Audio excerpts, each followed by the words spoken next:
hygiene trailers. And we want everyone to know they can take a shower every day. We want them to stay clean. And then also we have a laundry and dryers. We have 9 washers and 9 dryers. 30 minutes. That is how long it took a crew of volunteers who had never met each other to turn 6 flat panels stacked on a pallet into a locked front door. By midnight, in a gravel lot behind a church in Tacoma, Washington, a woman named Denise was standing inside it, turning her own deadbolt for the first time in 4 years. Not a car door, not a shelter cot with a curtain pulled around it. A real door on a real hinge with a lock that only she has the code to.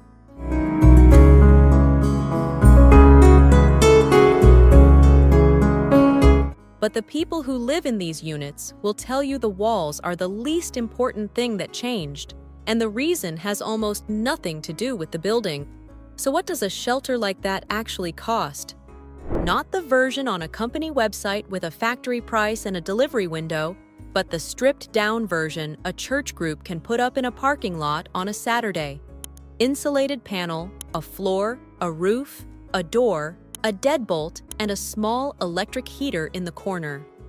Built by volunteers using donated or surplus material, some of these units have gone up for around $300 a piece. That is less than a month of rent almost anywhere in the country, and less than a single night in the emergency room that the same person is otherwise going to end up in by February. Picture what that build day actually looks like, because it is not what most people imagine when they hear the word construction. A flatbed truck backs into a gravel lot at 7 in the morning. On it are stacks of flat panels strapped to wooden pallets, and every single piece of that building is already finished. There is no lumber to cut, no framing to square, no concrete to pour and wait on. 4 volunteers can lift a wall panel between them without a crane. The floor goes down first onto a set of leveling blocks, and from there the whole thing works like a piece of oversized furniture.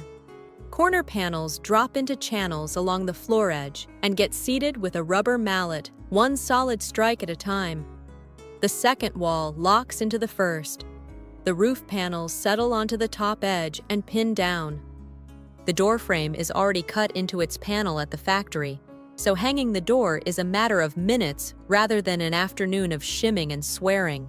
Somewhere in there, a retired electrician runs a line from a power spine at the edge of the lot, and that single cord feeds a light, an outlet, and the heater.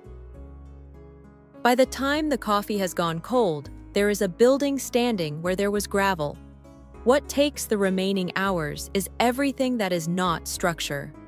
Leveling the pad, anchoring against wind, running the electrical, mounting a battery smoke detector, screwing the shelf to the wall, carrying in a mattress, and taping a welcome card signed by strangers to the inside of the door. The house itself was the fast part, but the build is not the interesting part. The interesting part is what happens after the volunteers load their tools back into the truck and drive home. The first thing almost every new resident mentions is the temperature, and it is the opposite of what you would expect from something this light and this fast to build.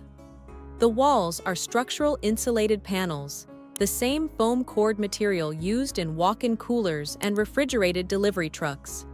The exact property that makes the shelter foldable is the property that makes a commercial freezer hold its cold, which means it traps heat through a Pacific Northwest January and blocks it out in August, far better than a tent, a car, or a plywood shed ever could. Caseworkers describe residents who arrive in the middle of winter braced for another freezing night, and who end up cracking the window open at 2 in the morning because the little electric heater is doing its job too well. The second thing is a sound.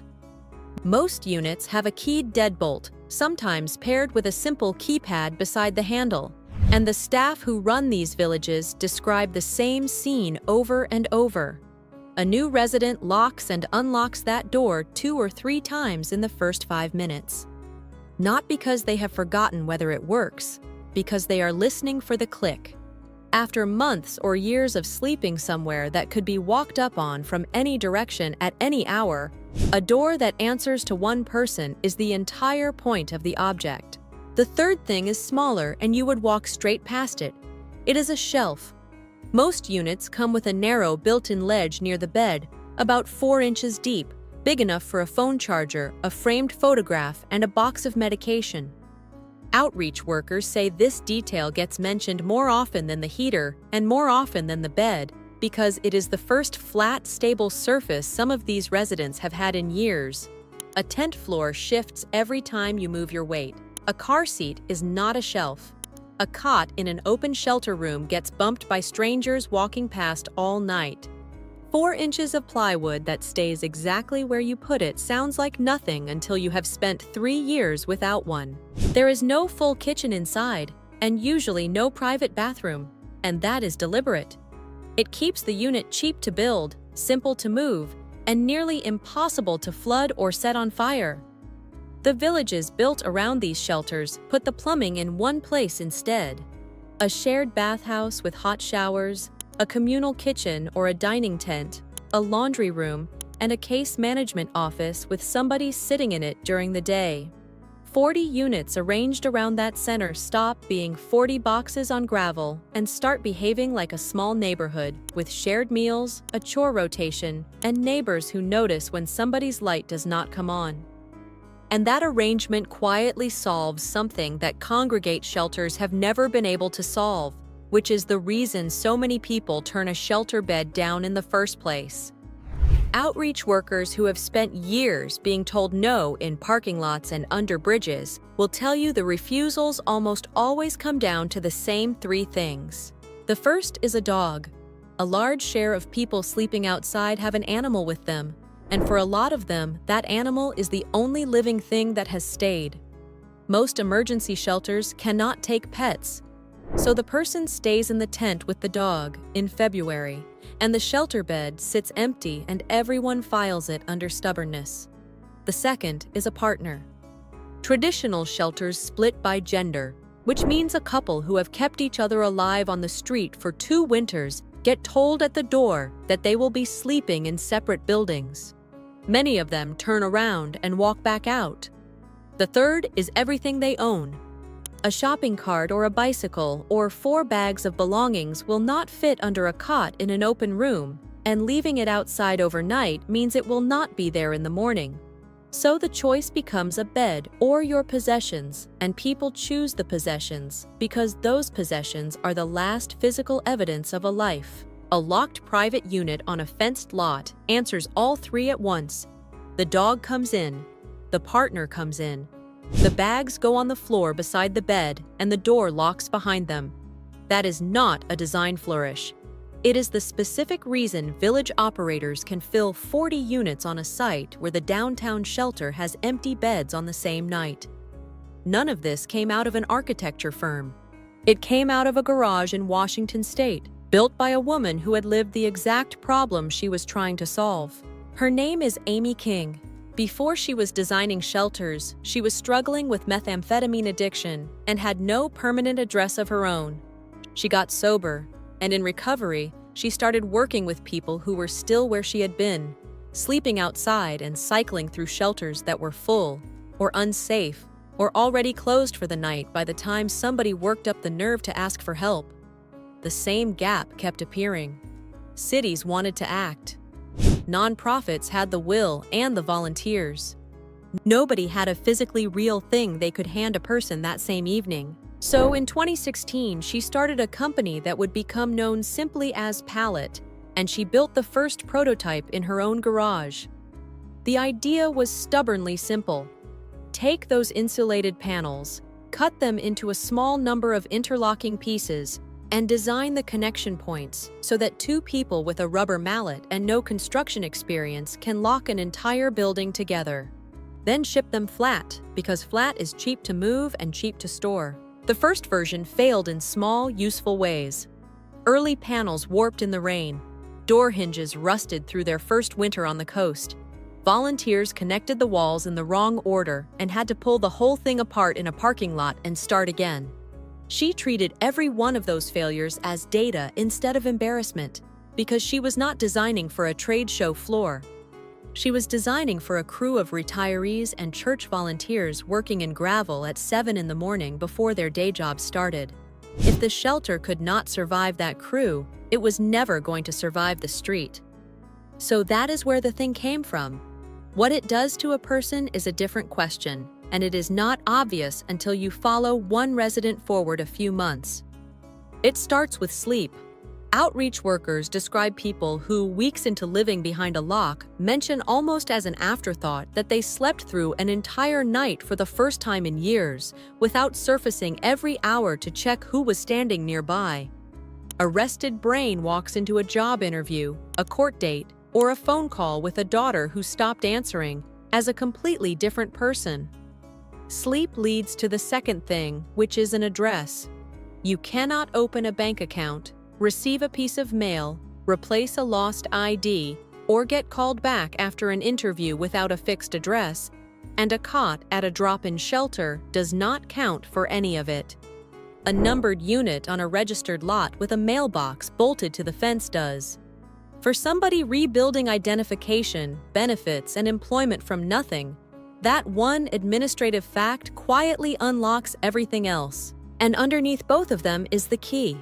More than one caseworker has described watching a new resident hold their key, turn it over a few times in their hand, and then thread it onto a shoelace to wear around their neck. A key means exactly one person decides who comes through that door at a point in a life where nearly every other decision has been made by somebody else, by a shelter schedule, by an outreach van, by whoever happened to be sleeping nearby that night. Getting that one decision back is not a convenience. For a lot of people, it is the first repair. Before we follow that key forward, I want to stop for a second because some of you watching are not here out of curiosity. Some of you are one missed paycheck away from this. Some of you have a brother, a parent, or a neighbor sleeping in a car tonight. And a disproportionate number of the people who end up outside in this country are military veterans. On any given night, tens of thousands of American veterans sleep without a home, and a large share of them qualify for emergency housing programs and benefits that nobody ever told them about, because that information is scattered across a dozen different agencies that barely speak to each other. That is why we put together a free guide called The Veteran's Blueprint. It walks through the emergency housing pathways, the lesser-known benefits, and where to actually start making phone calls. The link is in the description below this video. If you are close to the edge right now, it may be the most useful thing you open all week. And if you are watching this with the means to help somebody else, it will show you exactly where that help goes furthest. There is a serious argument against all of this, and it deserves to be stated in its harshest form rather than a polite one. Critics look at a village of insulated boxes on a city lot and see garden sheds for human beings. They point out that these are temporary shelters and not housing, and that every dollar and every acre spent on a fast village is a dollar and an acre not spent on the deeply affordable apartment buildings that cities have failed to build for 30 years. The sharpest version of the critique comes from inside the homelessness response world itself.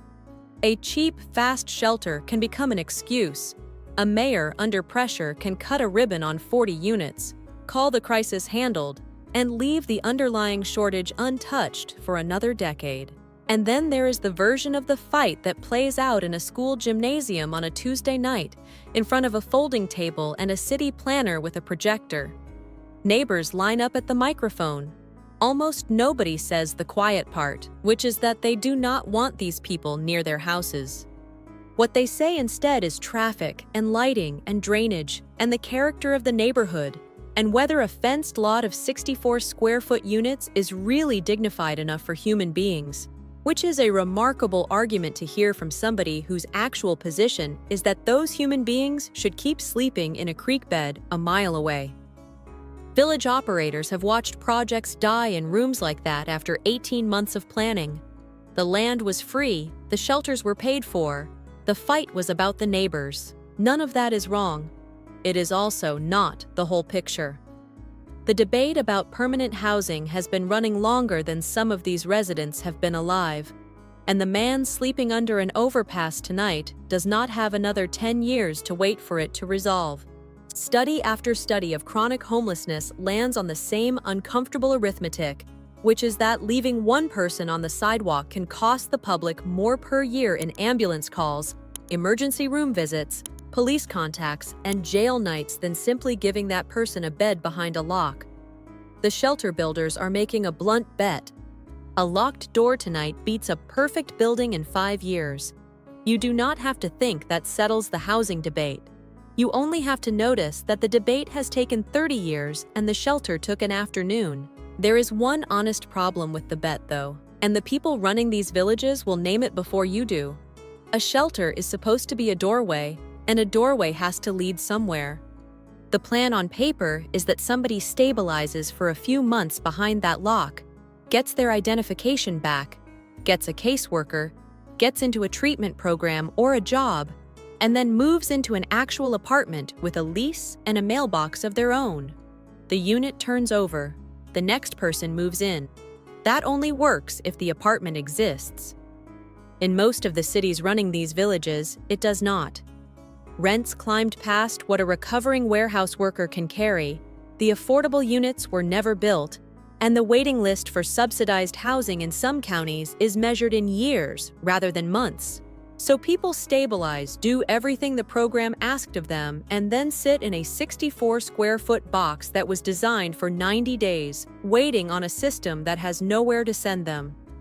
Operators describe residents in their second year in a shelter meant for a season, which is not a failure of the shelter. It is the housing shortage showing up inside the shelter. That is the part worth being clear-eyed about. These units are a tourniquet. Tourniquets save people. Nobody wearing one thinks it is a cure. There is a man in his 70s right now shaving in a gas station bathroom so that his grandchildren never find out where he slept. He is not an outlier. The fastest growing group inside America's homelessness numbers is not troubled young men. It is people over the age of 55, and outreach workers have started calling it the gray wave. The stories behind it are painfully ordinary. A renter in her 70s priced out of an apartment she kept immaculate for 2 decades.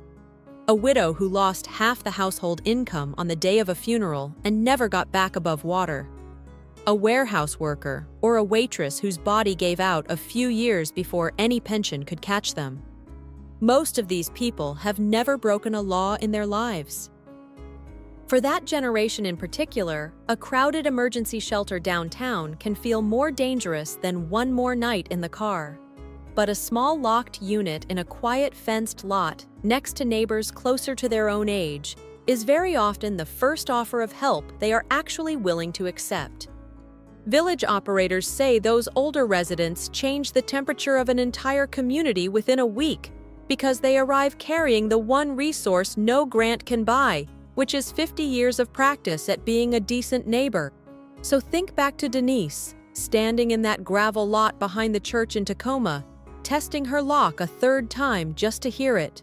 Her home has no granite countertop, no hallway, and barely enough room to turn around without brushing a wall. By almost every standard the housing market uses to measure a real home, it does not qualify at all. And yet, inside those 6 folded panels is everything a person cannot function without, which is warmth, a door nobody else can open, and a key that belongs to nobody but her. Here is the part worth carrying out of this with you. A tent lasts a season if it is lucky. A tarp lasts a storm.